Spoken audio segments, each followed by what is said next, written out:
你们每天都在念佛念咒，手里掐着念珠，嘴里没停过。可是我问一句掏心窝子的话，你敢不敢拍着胸脯说你知道自己念对了没有？我告诉你们，很多人是不敢的。为什么？因为你听人家讲念阿弥陀佛最稳妥，一句佛号念到底就行，你觉得挺好。可是转过头又有人跟你说，哎呀，大悲咒感应快得很，什么业障都消得掉。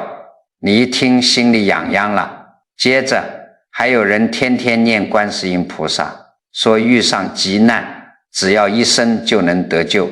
甚至也有人悄悄跟你讲，念咒的力量大，比单纯念一句佛号来得猛烈多了。你想想看，你听着听着，心里是不是就开始跟人家比了？是不是就开始琢磨，哎呦，是不是我念的这个法门力量不够大，换一个是不是更管用？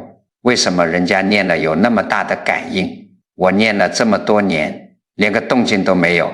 你们要晓得，真正看你功夫精不精进，从来都不是功课本身，而是你心里头那些杂音。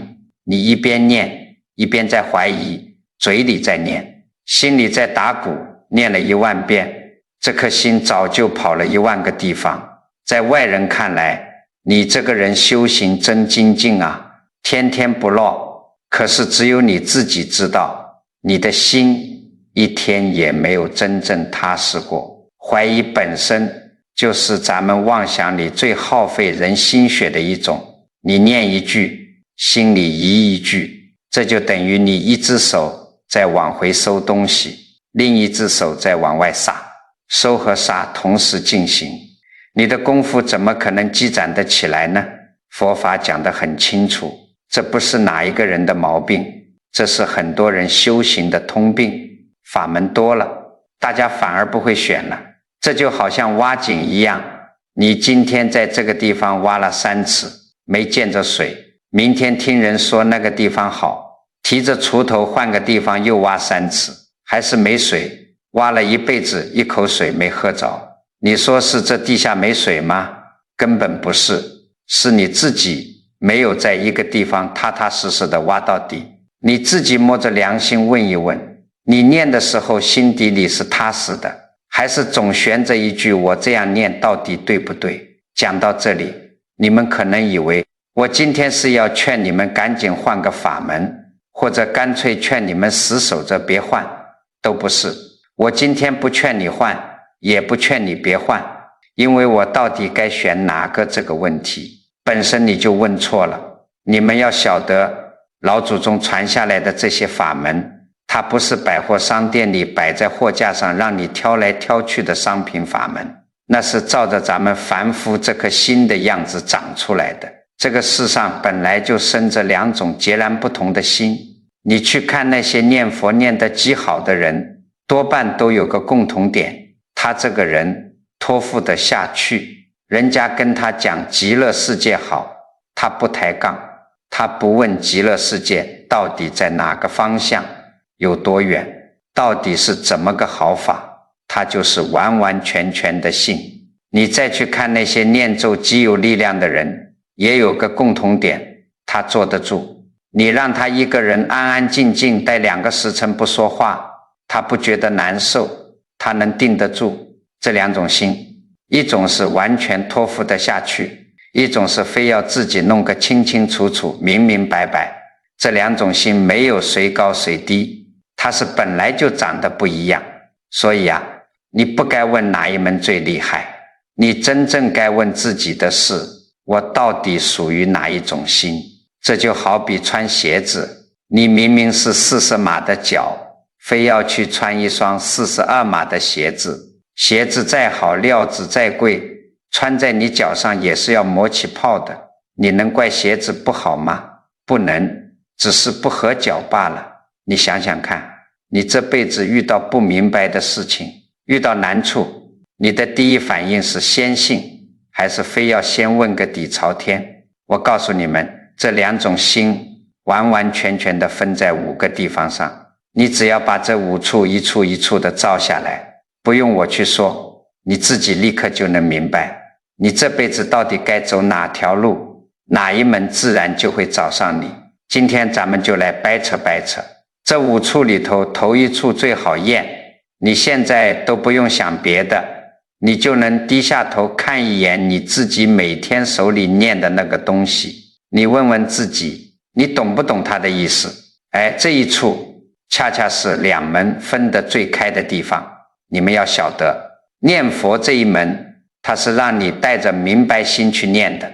你嘴里念着阿弥陀佛这4个字，你心里是懂的，你知道这是无量光无量寿，你知道你在念谁，你也知道你为什么念。有人讲念佛太简单了，太浅了，我告诉你们，说简单是对的，说浅那可就大错特错了。佛法讲得很清楚，念佛可以一层比一层深，你一开始是嘴巴里出声，这叫称名念佛，慢慢地你心里能现出极乐世界的清净庄严，这就深了一层。再往后走，你念的根本不是外头那个佛，你念的是你自己心里本来就有的那个清净自信。这3个层次一步比一步究竟，可是他们都有一个共同的地方，那就是不管走到哪一步你都是懂的。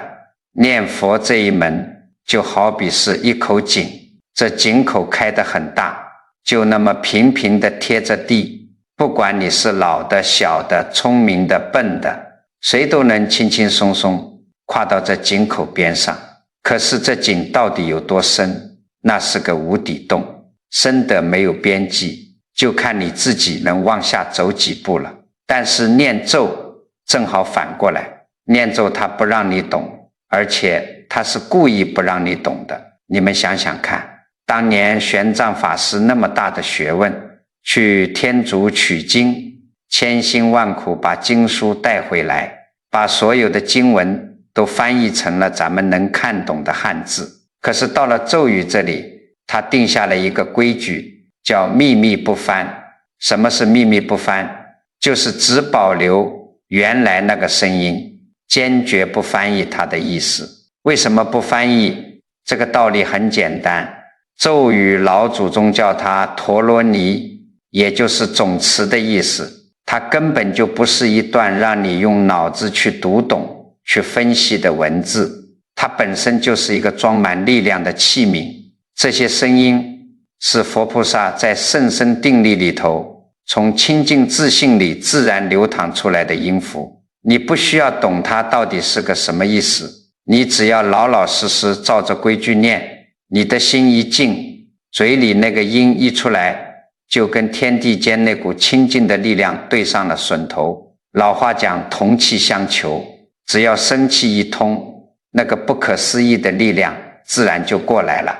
所以很多人跑来跟我抱怨，说这个咒我连什么意思都不懂，念它到底干什么呢？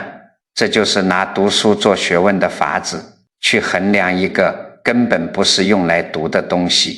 这就好比我给你一把钥匙去开一把复杂的锁，你根本不需要去研究那锁头里头的弹簧是怎么长的，齿轮是怎么咬合的，你只要把钥匙插进去，齿是对的，轻轻一转，门吧嗒就开了。你要是非得把那把锁拆个稀巴烂，研究得明明白白再去开门，哎呦，天都黑透了。在念咒这一门里，懂不但不给你加分，有时候他还碍你的事。我认识一位老李，是个高级知识分子，精通好几门外语，那学问大得很。他退休以后开始学佛，觉得念佛没意思，非要修楞研咒，修就修吧。他那股做学问的轴劲儿上来了，非要去考证楞严咒的梵文原始发音。他弄了整整5年啊，书房里堆满了各种字典音标资料，今天查这个字唐代是怎么发音的，明天研究那个字在古天竺是长音还是短音。弄了5年，还真让他鼓捣出了一本书。他逢人便讲，说你们念的那个音都不准，只有他考证出来的这个音才是最正宗。最原始的。他觉得自己了不起得很，满肚子都是学问。结果有一年，他老伴儿突发重病，直接送进了重症监护室。医生下了病危通知书，说能不能熬过今晚全看造化。老李当时就瘫在走廊的排椅上了。生死关头啊，他想起来要念咒了，想求佛菩萨加持。可是你们知道发生什么了吗？他坐在那儿，浑身直哆嗦，手心里全是冷汗，嘴巴张着，却一句完整的话都念不出来。为什么念不出来？因为他心里乱作一团。他刚念出一个字，脑子里立马就蹦出一个念头，哎呀，这个音我是不是发得不够长？接着再念一句，脑子里又在想，不对，这个词是个动词，我刚才的重音放错地方了。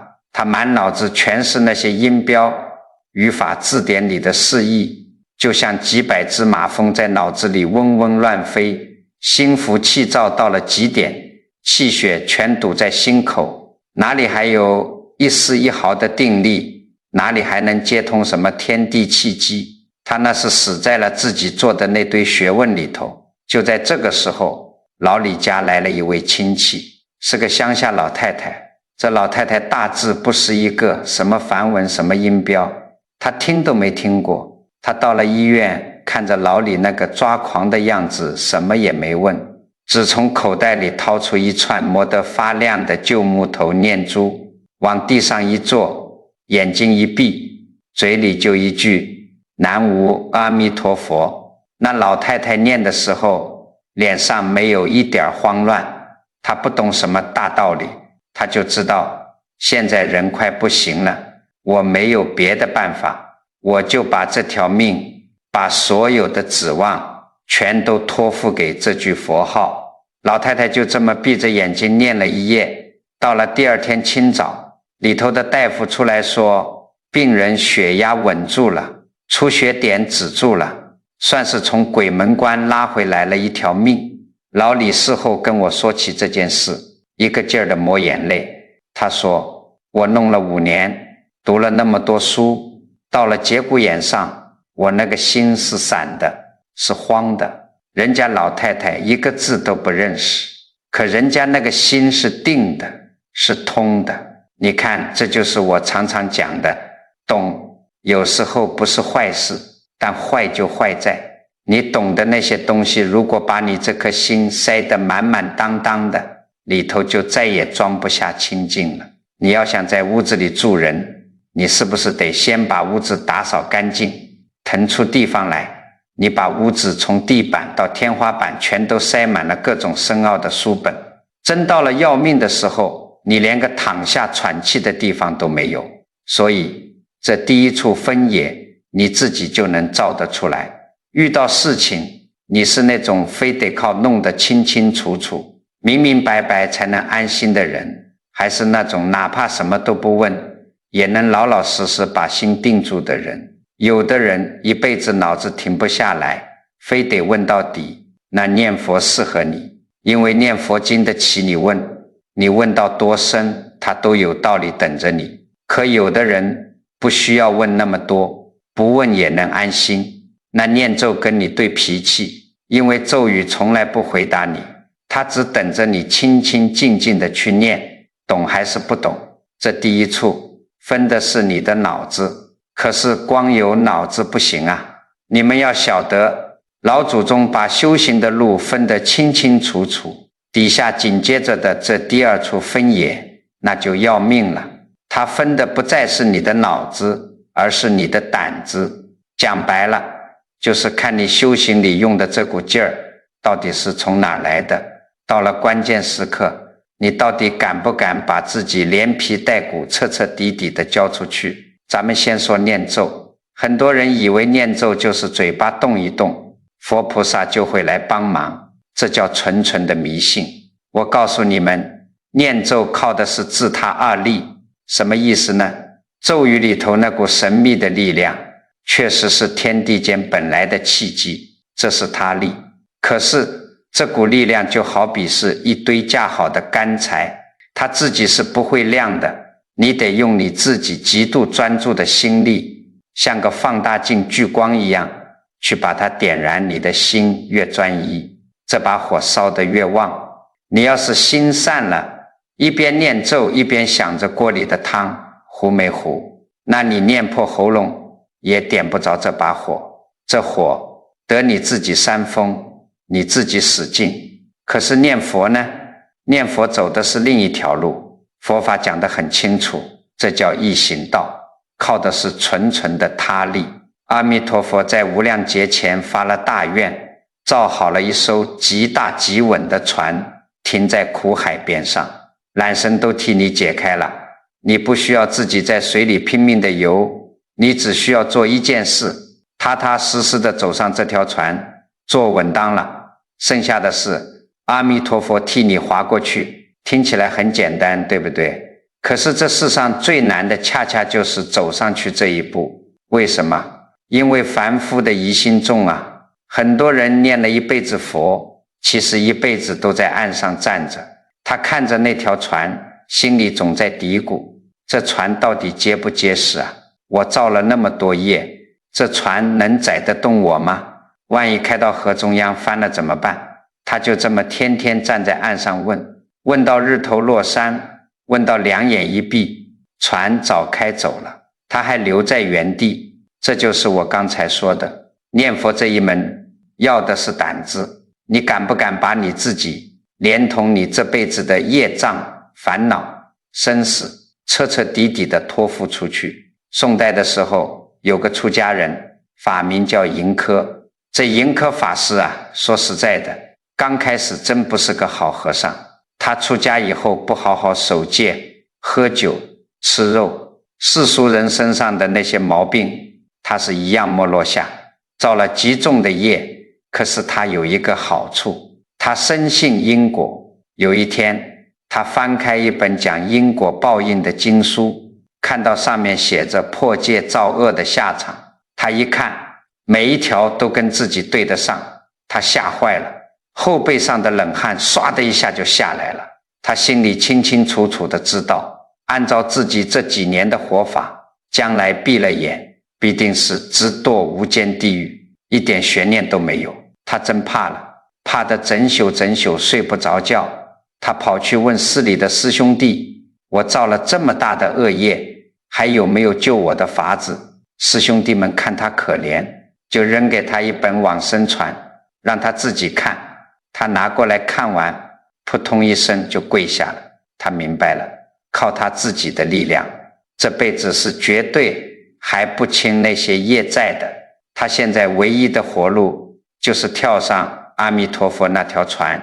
你们看看盈科是怎么做的。他回到自己的寮房，把门咣当一声死死锁上，对外宣布不见任何人。他在房里不吃饭不喝水，连床都不上，就面对着西方，扑在地上，声嘶力竭地喊那一通南无阿弥陀佛。他那个念法跟咱们平时拨着念珠轻轻松松的念可不一样，他是把命悬在刀尖上念，是人在绝境里彻底放下了那个高高在上的自我，把整条命都交给了佛。3天3夜啊，不吃不喝，嗓子都喊哑了，可他心里那句佛号还是死死咬住不放。到了第3天夜里，感应来了，他在极度疲惫，心念纯净到没有一丝杂念的时候，真切地看到阿弥陀佛现身了。佛告诉他，你的寿命本来还有10年，你好好修，10年后我来接你。换做普通人肯定高兴地蹦起来，想再多活10年。可盈科是怎么回答的？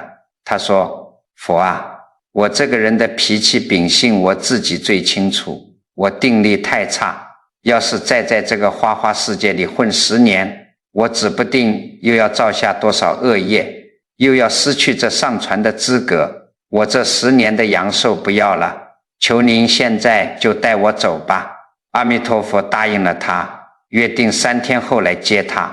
3天后，全市的和尚都来看着盈科洗漱干净，笑着跟大家告别。在一片念佛声中安安稳稳地坐着走了。你们想想看，一个吃肉喝酒的破戒和尚，为什么能有这么大的成就？因为在最后那3天3夜里，他心里头没有任何侥幸，没有任何怀疑，他甚至连自己都不要了。他把那个原本想要靠自己使劲的心彻底打碎，完完全全毫无保留地倒向了他力。这就是真正的信，真正的交托。这个道理很简单，戒律不是让你当甩手掌柜，是让你上船。有的人念佛念了几十年，一边念一边想着，反正佛大慈大悲会来接我，我平时该发脾气发脾气，该占便宜占便宜。这叫什么？这叫说食数宝。这就等于你站在岸上，嘴里念叨着船票的名字，脚下一步都不肯往船上迈。所以这第2处分野你一照就出来了。你这辈子是习惯了什么事都非得自己扛着，自己使劲才觉得踏实的人，还是那种在生死大事面前能够彻底放下自以为是，把命交出去的人。你要是死要面子，非得自己掌控局面，那你念咒去，那把火你自己点。你要是真能做到信得急靠得到，那这句佛号就是你这辈子的救命稻草。脑子照过了，胆子也验过了，可我告诉你们，底下这第3处分野才是很多人在日常过日子里最容易栽跟头的地方。它分的不是脑子和胆子，它分的是你的性子。你这个人到底是坐得住的还是闲不住的？你们想想看，咱们一天到晚有多少零碎的时间，做着饭等水烧开的那几分钟，站在路口等孙子放学的那半个钟头，甚至夜里翻来覆去睡不着的那会儿功夫。这第3处分野分的就是你这个人的性子，到底能不能把这些零碎的功夫用好。我告诉你们，念佛这一门它最了不起的地方，就是它能够闪着念，它不挑地方不挑时辰。你走路能念，扫地能念，切菜也能念。它靠的根本不是你一次坐在那里憋足了劲念多深，它靠的是不断。这个道理很简单，这就好比屋檐底下的滴水穿石，那一滴水软绵绵的落在石头上有什么力量？一丁点力量都没有。可是它今天滴1万下，明天滴1万下，年年不断，最后就能把那块石板滴穿。念佛就是这个路子，他把你那一整块的功夫全摊薄了，摊到你一天到晚所有的零零碎碎里头去。你一次只用了3分力，可你一天用了80回。所以你要是那种一天到晚闲不下来，或者心里头装的事多，坐不住的人，念佛对你来说最实在。可是念咒那就完全是另外一回事了。念咒你必须得定着念，它靠的不是你一天念多少次不断，它靠的是不杂。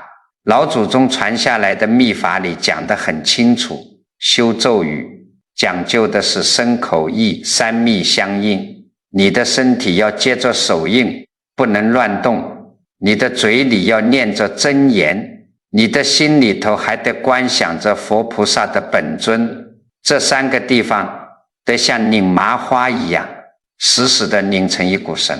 这叫什么？这就叫极度的专注。你要是念咒，那就必须得找个干干净净的地方，把手洗干净，端端正正地坐下来。当年宣化上人讲过一句狠话，他说念咒要念到什么地步？要念到风吹不透，雨打不湿，像一堵铜墙铁壁一样，外头什么声音什么杂念都进不来。到那个地步，你这个咒才算是真有了力量。这就好比你在太阳底下拿着个放大镜点火，你要想把纸点着，那个放大镜的手就得定住，一动都不能动，光聚在一个点上，一会儿就冒烟了。你要是一边走一边拿着放大镜晃荡，你晒上一整天，连片树叶子也点不着。念咒就是拿着放大镜聚光，你散着念，那股气永远也聚不起来，全白搭了。这世上最耽误人的不是哪一门不好，而是你拿错了法子，最后搞得两头不着。善心的人硬要学人家定心的修法，逼着自己盘起腿来做2个时辰，结果腿疼得龇牙咧嘴，这是白做。定心的人硬要学人家见缝插针，念一句断一句，结果那股气刚聚起来就散了，越念越烦躁。我认识2个老伙计，一个叫老赵，一个叫老钱，俩人都喜欢练太极拳。老赵是个开出租车的，一天到晚在马路上跑，哪有整块的时间去公园里打拳。可是老赵这人心实，他把太极拳那个推手的柔劲儿全用到开车的零碎时间里了。等红绿灯的时候，他那2只手就在方向盘上，顺着气血轻轻的盘拨推拉。客人下车，他帮着搬行李，脚下踩的也是太极的虚实步，他这叫散练，活干得不细，可他一天到晚那股气机没断过。老钱不一样，老钱是个退休老干部，时间多得很，他练太极拳那排场大极了，非得等到早上6点，非得穿上那一身飘飘欲仙的丝绸太极服，手里非得提着个收音机放着古琴曲，找个没人的树林子拉开架势，一招一式，那是真漂亮，标准的像教科书一样。老钱就经常笑话老赵，说老赵那叫瞎胡闹，不正规，根本不懂太极的精髓。结果有一回，这俩老伙计晚上去夜市吃小吃，碰上个喝醉了酒的地痞流氓在撒酒疯，那醉汉撞翻了桌子，转过身来张牙舞爪的就朝着老钱扑过来了。这个时候你猜怎么着？老钱平时练的那一套全扔到九霄云外去了，他脑子里的第一反应是往后退半步，想要摆个太极拳的起手式，可是那醉汉的拳头多快啊，根本不讲武德，砰的一下，一拳就结结实实的砸在老钱眼眶上，把老钱打得一屁股坐在地上，半天没爬起来。那醉汉打倒了老钱还不解气，又挥着拳头朝老赵砸过去。老赵呢？老赵连架势都没摆，他开了1天车，身子本来就软塌塌的站着，眼看着拳头到了跟前，他的手就像长了眼睛一样，本能的往上一抬，顺着那醉汉的胳膊轻轻一搭，一引一拨，这就是他天天在方向盘上盘出来的那个肌肉记忆，根本没过脑子。那醉汉170、80斤的身子被这股巧劲一带，直接顺着冲力摔出去2、3米远，趴在地上起不来了。老钱捂着乌青的眼睛坐在地上直哼哼，半天没回过神来。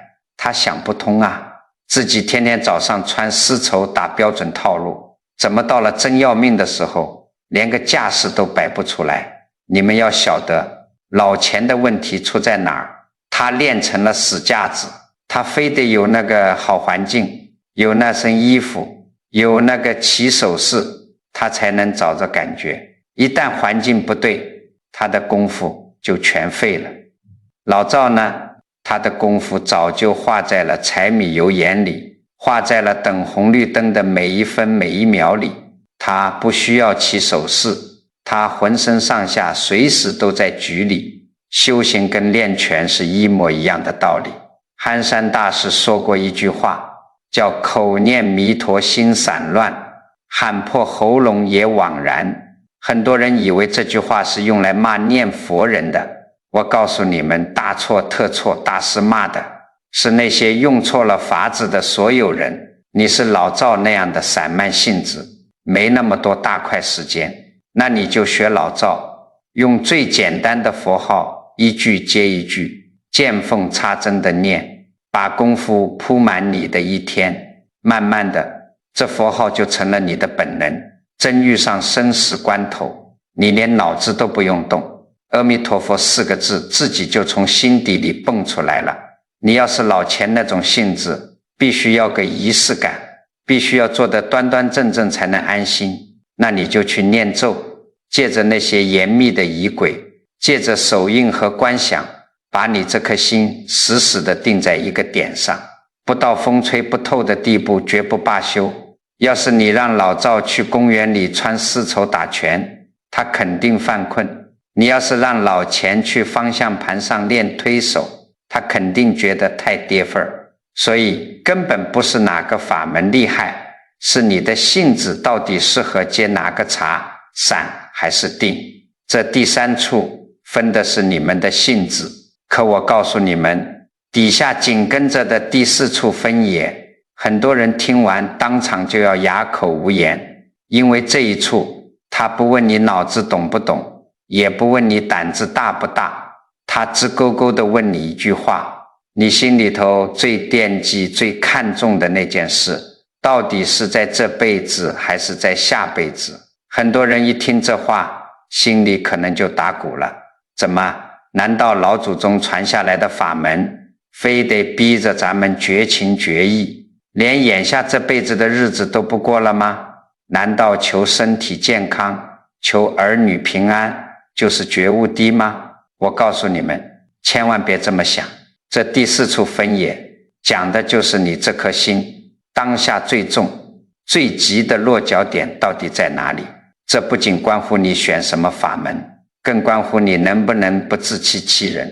咱们先说念佛，念佛这一门，它的账确确实实是记在下辈子头上的。你翻开净土的三部经，从头到尾翻来覆去，其实就讲了一件事，怎么去极乐世界，怎么回家。念佛的人，他心里头有一张车票，目的地写得清清楚楚，他在这个娑婆世界，在这个地球上，那是住旅店的，今天旅店的饭菜香一点，明天旅店的床铺硬一点，他不是感觉不到苦，也不是感觉不到乐，而是他不在乎。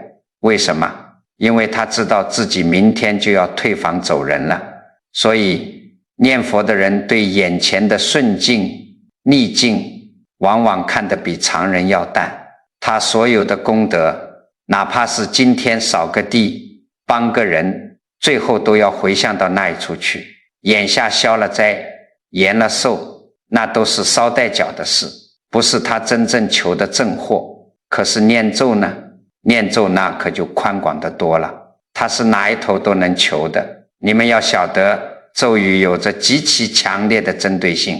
你想求消灾免难，有大悲咒；你想求破除魔障，开启智慧，有楞严咒；你想求家里的病人早日康复，延年益寿，有药师咒。这就像是你手里攥着一串钥匙，遇到哪扇门你就开哪扇门。很多人去念咒，他根本不是为了死后能去哪里，他就是为了现在，为了眼下这倒霉的日子能过得顺遂一点，为了重病的家人能活下来，为了身上那股子衰气能被冲散。这个时候就会有那些自以为学得很深的人跳出来指责了，说哎呀，你这是世俗，你这是贪求，学佛怎么能求现世福报呢？我告诉你们，说这话的人那是站着说话不腰疼，老百姓日子过得像在油锅里煎一样，你让他怎么去想下辈子的事？佛法讲得很清楚，先以欲钩牵，后令入佛智，求眼下的好处，求现世的安稳，一点错都没有。咱们历史上有一位真正顶天立地的大德，他在生死关头求的就是眼下立刻得救。这位大德就是唐代的玄奘法师。玄奘法师当年去天竺取经，那可不是像小说里写的那样有几个神通广大的徒弟护着，他是孤身一人走进了800里摩诃延荼大沙漠。那是什么地方？那是真正的死地，上无飞鸟，下无走兽。到了夜里，风沙一刮起来，那声音就像在你的耳边哭叫一样。玄奘法师在那沙漠里不小心打翻了水袋，整整4天5夜滴水未进。到了第5天，人在极度虚弱的时候，魔障就来了。玄奘法师当时躺在滚烫的沙子上，就看到满天的妖魔鬼怪，奇形怪状的恶相，张牙舞爪地朝着他扑过来，要夺他的命。这个时候，玄奘法师求下辈子吗？不，他必须在这一刻活下来。他身负着把真理带回来的大愿，他闭上眼睛，盘腿坐定，死死咬住牙关，开始念观世音菩萨的名号。名号一念，心神稳住了一点，但他知道不够，那些恐怖的幻觉还在逼近，风沙打在脸上像刀割一样。就在这千钧一发之际，玄奘法师开口了，他提起了丹田里最后一口气，在空旷死寂的沙漠里大声地诵出了心经。这心经到了最后，那就是一段极其短促极其猛烈的咒语：揭谛揭谛，波罗僧揭谛，菩提萨婆诃。你们想想那个画面，一个干瘪瘦弱的和尚在漫天黄沙里发出了这穿透天地的一声大吼。这一声咒音出来，不是为了讲道理，这就是一把金刚宝剑，直接劈开了虚空。玄奘法师后来自己在书里记述，这咒音一出，所有的恶鬼幻象就像太阳底下的冰雪一样，瞬间消散得无影无踪。风停了，魔退了，他的心底涌现出极大的清凉和定力。紧接着没多久，师徒的老马就带着他找到了一处野马泉，保住了这条命。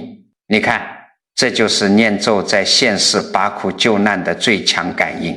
玄奘法师这么大智慧的人，在那个时候，他靠的不是去分析经文的义理，他是直接用这股咒音的生命力量对冲了天地间的魔障。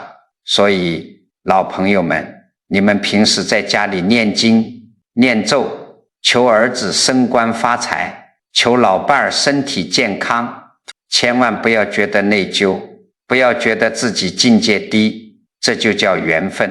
你眼下最痛的地方在这个世间，你的因缘就在这个世间，你就老老实实的求。你念的每一句咒，只要你的心是至诚的，没有害人的杂念，那股清净的能量就在洗刷你家里的气场。家里的气场干净了，灾祸自然就少了，顺境自然就来了。等你日子过顺了，心气儿平了，自然而然就会想到生死解脱的大事了。这不就是一步一步往上走吗？把这个道理理清楚了，第4处分野的答案你自己就有了。如果你现在觉得自己年纪大了，腿脚也不利索了，觉得这个世间真的没什么可留恋的，心里只有一件事，就是死了以后去哪儿，那我劝你别的都别碰了，老老实实一句阿弥陀佛，把下辈子的账本做踏实。可如果你现在家里事多，老伴儿生着病，儿女工作不顺心，你自己心里也像一团乱麻，眼下的坎儿都过不去，那你可以尝试去念咒，比如大悲咒、药师咒，用这股猛烈的气机，先把你眼前的乌云吹散，把现世的福报先稳住。这4处都照过镜子了，咱们看了脑子，验了胆子，分了性子，也认清了自己眼下最要紧的是哪一头。但是这最要命的第5处，分的却是你担不担得起，走错一步的后果。你们想想看，咱们这些肉体凡胎的普通人，在红尘里摸爬滚打，哪有不起心动念不犯错的时候？你修行不可能永远是标准动作。你们要晓得，念佛这一门，它最了不起的地方根本就不是它有多么神奇多么高深，而是它极度安全。佛法讲得很清楚，净土法门叫做3根普被，利钝全收。什么意思呢？就是不管你是上上根器的聪明人，还是下下根器连字都不认识的老实人，不管你是积德行善的大好人，还是造了忤逆十恶的罪人，只要你肯念，都有你的份。为什么他能这么包容？因为他没有那么些复杂的仪轨，他不需要你去摆个什么法阵，不需要你用手指头去结那些极其复杂的密宗手印，甚至不需要你非得坐在一个什么风水宝地。他所有的家当就是阿弥陀经、无量寿经、观无量寿佛经这3部经，外加一句佛号，核心就是信愿行3个字，拿到手里，张嘴就能念。那你万一念错了怎么办？比如你今天心里头憋着火，一边念佛一边脑子里在跟儿女吵架，跑神了。我告诉你们，最多也就是你今天这句佛号念得不那么得力，功夫浅一点，效果差一点，但是它绝对不会让你出事。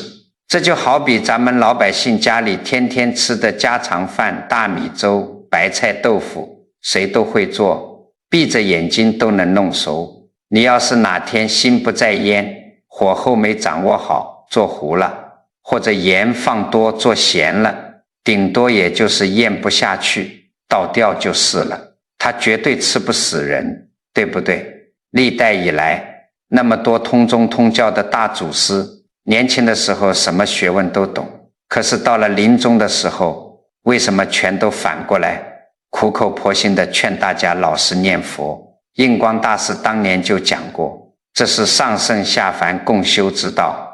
那些祖师大德不是看不上别的法门，而是他们太慈悲了，他们是替天下苍生算过了一笔账，知道普通人担不起那个风险，所以把最稳妥最保命的底牌交给了咱们。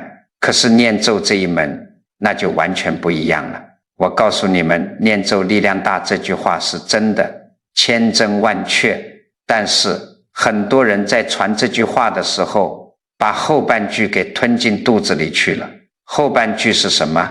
力量大的东西出起事来也大，念咒规矩大得很。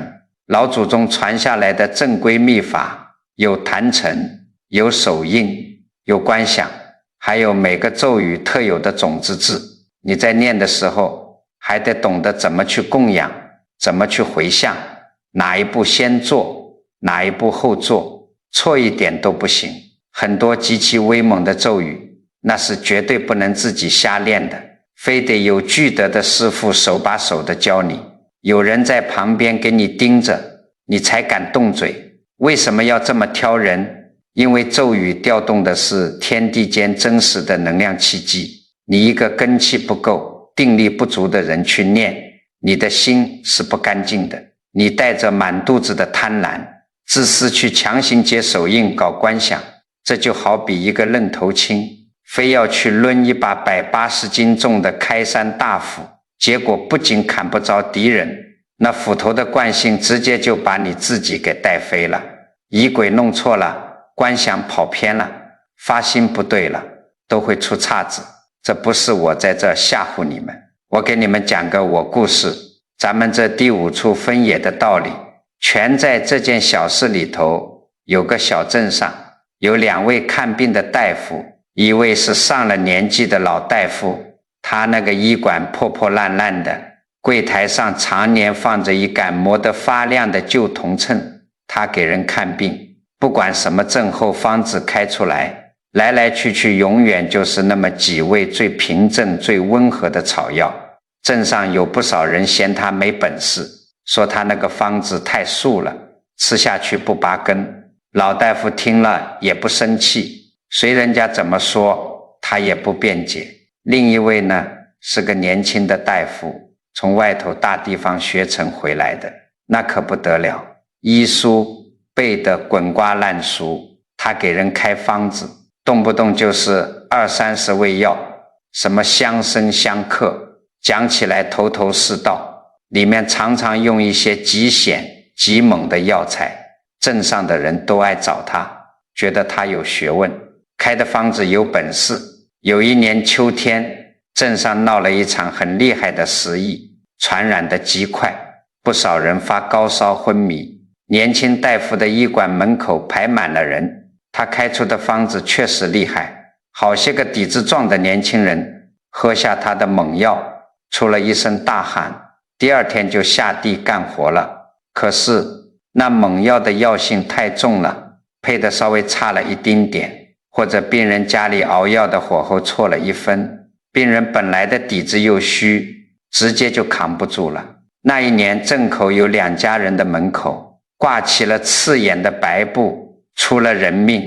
这2家人从此在路上见到那年轻大夫就跟见了仇人似的。反观老大夫那边呢，他开的还是那几味平症的药，救的确实慢，一副药吃下去往往要熬上3天才见点动静。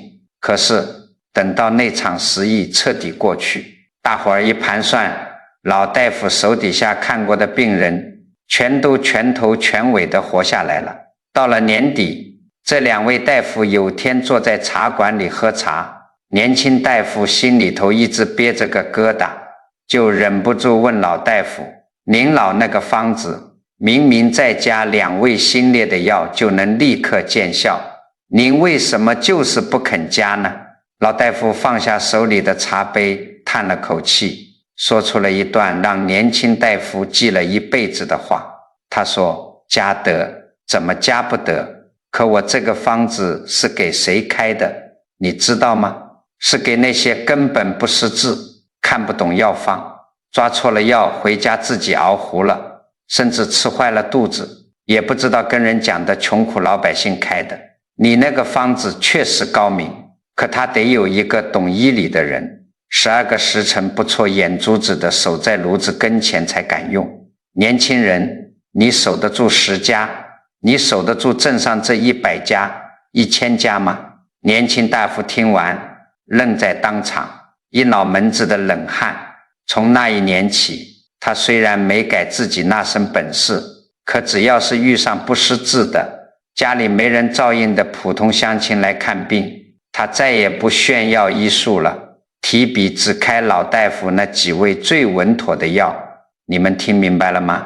简单，从来都不是低级，简单是因为它不容易出事，是为了在生死关头保你的命。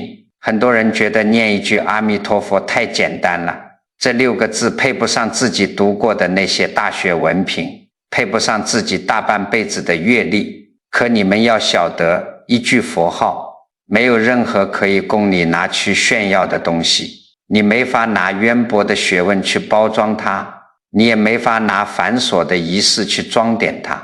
当所有外在的包装都没有了余地，剩下的就只能拼你心底里的那一点真功夫。越是有学问、心思越复杂的人，越修不了这个简单的法门，因为他手里死死攥着的那些聪明才智，在这里一样也用不上，他心里空落落的，就不肯踏踏实实的下手。永明延寿大师有首极其著名的饲料简，里面有一句说得透彻骨髓，无禅无净土，铁床并铜柱，万劫与千生，没个人依戳。在他老人家看来，不管你修什么，要是没有这个最稳当的净土法门做保底，你就是在悬崖上走钢丝，一旦掉下去，万劫不复。这净土法门就是咱们老祖宗留下的楷书，笔画最少，最规矩，但也最见功夫。你心浮气躁，一笔都写不好，根本藏不住。好了，这5处分野，咱们是一处一处的全都照完了。你们的脑子、胆子、性子、心结，还有你们担不担得起风险，心里多半已经有本明账了。可是如果你听到了这里，心里得出一个结论，说哎呀，原来念佛和念咒差得这么远，根本就是2家人啊，那我今天这一趟可就全白讲了。因为等咱们爬到这座山的最高处去看那最要紧的地方，你会发现这2门根本就是一门。为什么这么说呢？你们想想看，念佛是拿一句佛号把你那颗满世界乱跑的心给收回来，念咒是拿一串咒音把你那颗妄想连篇的心给收回来。一个是用了名号，一个是用了声音，可他们俩办的完完全全是同一件事。老祖宗管这个叫摄心。楞严经里有一句话，摄心为戒，因戒生定，因定发慧，这12个字把修行的老底都交代清楚了。什么叫戒？不是光让你别吃肉别杀生，那是外在的。真正的戒是把你的心收回来，不让它乱跑，这就是戒。你的心收回来了，像一碗浑水放在那儿不动了，慢慢的泥沙沉底，水就清了，这就叫自然生出了定。定力一现前，你原本那个清净的自信，那个本来就有的无上智慧，它自己就往外冒。不管是念佛念咒还是参禅打坐，最后都要回到这一处。念佛念到了极点，叫念而无念，无念而念，嘴里不念了，心里那句佛号还在清清朗朗的响。念咒念到了极点，叫持而不持，不持而持，和天地气机浑然一体。到了那个境界，你告诉我这两者有一丁点的分别吗？没有任何分别。这就好比咱们去爬一座大山，有2条路，一条在山的阳面，风景秀丽，走得平稳；一条在山的阴面，怪石嶙峋，走得艰难。在半山腰的时候，走阳面的人和走阴面的人互相看不起，都觉得自己的路才是正道，沿途看到的风景完全不一样。可是等这2个人都爬到了山顶，站在最高处，抬起头来一看，他们看的是同一轮太阳，顶的是同一片蓝天。佛法讲得很清楚，世法平等，无有高下。这世间的法本来没有谁高谁低，有高低的，有分别的，永远只是我们这些还在半山腰往上爬的凡夫，是我们那颗喜欢挑挑拣拣的分别心。话说到这里，这5处分野咱们是掰开揉碎的讲透了。现在到了该做决定的时候了，到底该修哪一门？我今天不问你能静坐多久，也不问你觉得自己的信愿有多深。为什么？因为人最容易骗的就是自己。你自以为定力深，其实真遇上事儿早就慌了。我不问那些虚的，我就问你3件每天都在发生的实在事，你扪心自问，诚实的在心里作答。只要这3个问题答完，你该走哪条路，答案自己就飘出来了。第一问，如果现在有人跟你说了一件你根本没法去验证的事，比如一件奇闻异事，你的第一反应是先信还是先怀疑？先去问到底。如果你的本能是先信得下去，觉得天下之大无奇不有，那我告诉你，念佛跟你最相应，因为这一门的根基就是一个信字。你信得越真诚，这句佛号的力量就越大。如果你是那种非得打破砂锅问到底，不弄个水落石出绝对不罢休的人，这说明你不是不好，而是你必须靠自己使劲才能觉得踏实。既然是这种心，那你就去念咒，用严密的仪轨去安顿你这颗心。第二问，当你一个人待在屋子里，没开电视，也没人跟你说话的时候，你心里是觉得空落落的，还是觉得挺踏实挺清静？如果你觉得空落落的，总想抓点什么事来做，总想找个人来说说话，这说明你需要一个对面。念佛正好给了你一个对面，那一句阿弥陀佛是喊出去的。虚空法界里有佛菩萨接你这个茬，你的心就有个依靠。如果你一个人待着，非但不觉得空虚，反而觉得特别踏实，能收得住这颗心，那我告诉你，定心的修法你使得上力。念咒那种需要极度专注的法门，对你来说是个好路子。第三问也是最实在的一问，你眼下心里头最觉得沉甸甸的那件事，是这辈子的还是下辈子的？如果你现在年纪大了，身子骨大不如前，觉得这世间的人情冷暖都尝遍了，时日无多，心里唯一的念想就是闭了眼以后有个好去处，那我劝你，别的什么法门都别去碰了，老实念佛求生净土，这是最稳妥最保命的一条路。可如果你现在烦恼多，家里一堆烂摊子，日子过得一点都不顺心，那你完全可以先从念咒入手，比如大悲咒、药师咒，用这股刚猛的气机，先把眼前的业障消一消，把福报增一增。等现实的日子过顺了，心定下来了，咱们再去看下一步的路怎么走。这三问就是你最好的试金石。可是我告诉你们，就算选对了路，很多人在实地修持的时候，还是会犯下3个极其要命的毛病。这也是我看了这么多年最替大伙儿着急的地方。头一个毛病就是贪多嚼不烂。你去看有些老居士的功课表，哎呦，排得比小学生的课程表还要密密麻麻。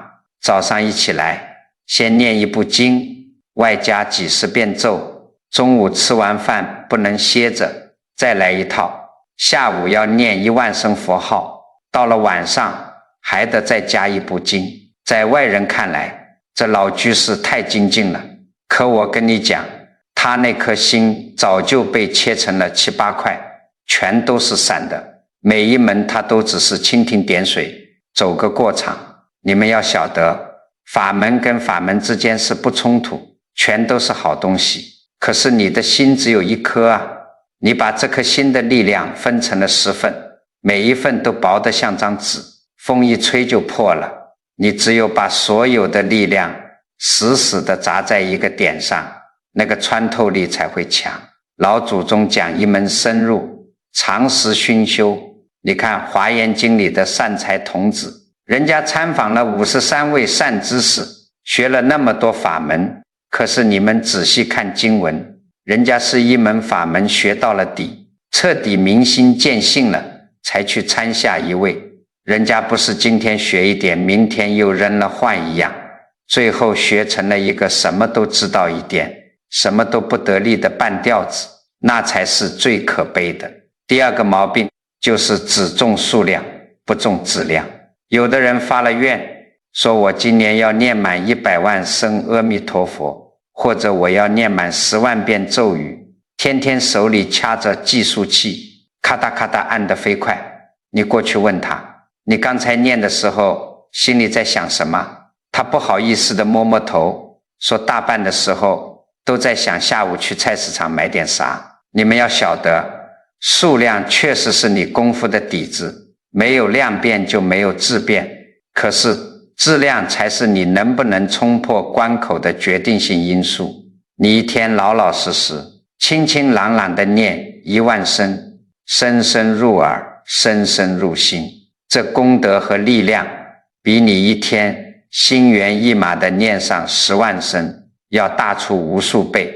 第三个毛病最要命，就是拿着5处分野去比高低，比完了之后自己还是不动手。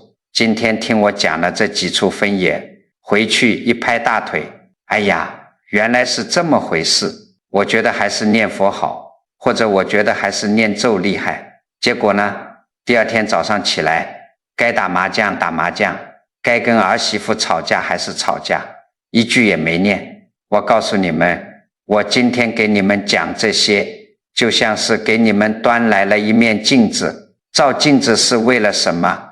是为了看清楚自己身上的衣裳哪里没穿正，把扣子系好，绝对不是为了让你双手插兜，站在镜子跟前唾沫横飞的去评点这面镜子哪里做得好，哪里做得差。你不动手去修，佛陀亲自来给你讲法都没用。那到底有没有合修的法子呢？也有，但合修是后手，绝对不是你们刚入门时的起手式。你要是真想合修，头一种法子叫一门做底，一门做门。什么意思？就是你挑一句佛号垫在每一天所有的生活里做底子，不管干什么，心里那句佛号不断，这就叫保本。而咒语呢，当成是一扇应急的门，遇到具体的坎儿了，你要推一下了。比如身子实在不好，你请出药师咒；心里头烦躁的像有火在烧，你请出大悲咒。这个法子适合绝大多数在世间过日子的普通人。第二种法子叫先专后合，你别管那么多，头3年死死守住一门，绝对不许换。等你这3年把这一门站稳了，气机发动了，定力出来了，你再去碰别的。大多数人坏就坏在地基还没打呢，就想着要在上面盖2栋楼，最后只能是一片废墟。好了，这5处也照完了，这3问也答了，误区也给你们点明白了。可是说到最后，我还要跟你们掏一句心窝子的话，还有一件事，比你到底该修哪一门还要紧得多。这件事要是没弄明白，你修哪一门，最后都是一场空。这件事就是你千万不能把手里的工具当成了你最终要去的那个目的地。佛法讲得很清楚，法门呢是船，不是岸。你渡河需要坐船，你在船上要用尽全身力气去认真划，一讲都不能偷懒。可一旦到了对岸，你就得把船放下，自己亲身走上岸去。你总不能把船扛在肩膀上，背着船在旱地上走路吧？可是你们看看现在多少人修着修着完全忘了自己本来是要去哪儿的，他们开始在河中央跟别人较劲了。哎呀，我这个法门最殊胜，不对，我的咒语最厉害。2个人站在各自的船上，船都划到大河中央了，还在那儿扯着嗓子吵架，比谁的船大，比谁的船漂亮，比谁的木头名贵。你们想想看，这是不是天大的笑话？你忘了你是来过河的啊！所以回过头来看看咱们最开始的那个问题，到底是念佛好还是念咒好？这个答案其实已经明摆着了。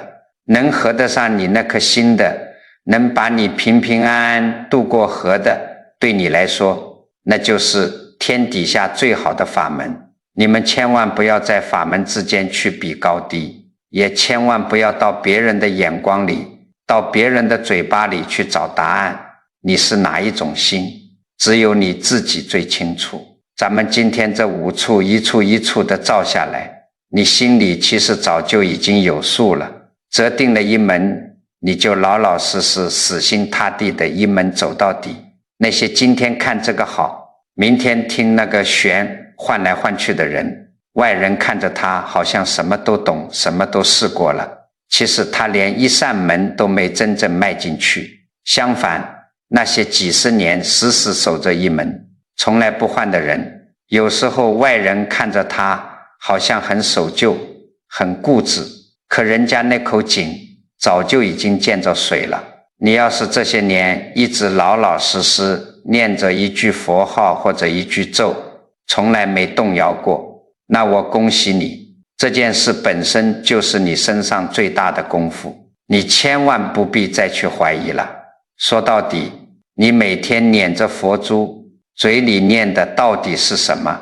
你念的根本就不是外在的哪一尊佛，你念的也不是哪一段神秘的咒音，你念的是你自己那颗想要回家的心。好了，今天讲了这么多，我知道你们年纪大了，听着听着前面的可能就忘了，没关系，我在最后给你们啰嗦一遍，这几把尺子你们回去以后好好量一量自己。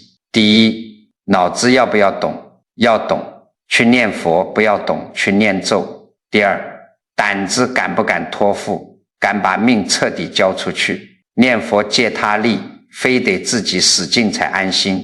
念咒用2力。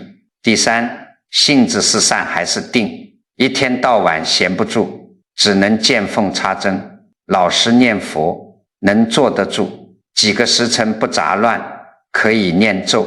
第四，心结在哪一头，只惦记下辈子的归宿。念佛眼下有急难，要消灾满愿念咒。第五，担不担得起风险，想要绝对安全，不出一点乱子，念佛有具德的师承，能死守规矩，想求猛烈契机的，再去修咒。最后千万记住我说的那3个别去犯的毛病：别贪多嚼不烂，别光凑数量不顾质量，最要紧的是别光顾着评判高低，自己却一天到晚不肯动手去修。你们要晓得，咱们老祖宗留下的这些智慧，那是无价之宝。人这一辈子最好的风水根本不在祖坟上，也不在房子的朝向上，最好的风水就是你这颗人心。最大的改命不是去花钱算卦，而是改你的念头，改你的行为，改你种下的因。今天我把这些修行里的弯弯绕绕都给你们讲透了，你们看完了，别光顾着自己明白。如果你觉得今天讲的这些大白话对你有帮助，把你心里的疙瘩解开了，我请你动动手指，给这个视频点个赞，点个关注。更要紧的是，把这个视频转发给你的亲戚朋友。你不要觉得这只是凑个热闹，我告诉你，这叫法布施。你这一转发，可能刚好就让一个正在走火入魔的亲戚醒悟过来，可能刚好就让一个满心焦虑的老伙计找到了安定的路子。你的一句提醒，能让对方少造一场业，少走一条弯路，少败一次家运。这就是在救人惠命，这就是你在为自己为子孙实打实地积福，功德无量啊！最后，我希望大家都在评论区里留下一句善言，你可以写上一句愿一念清净，消灾免难，也可以写上一句愿心安神定，福泽子孙。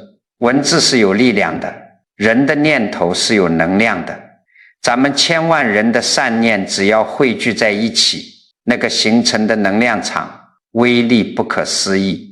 你在这里打出来的每个字，这股清净的善念最终一定会回向到你自己和你的家人身上，护佑你们平平安安，顺顺当当。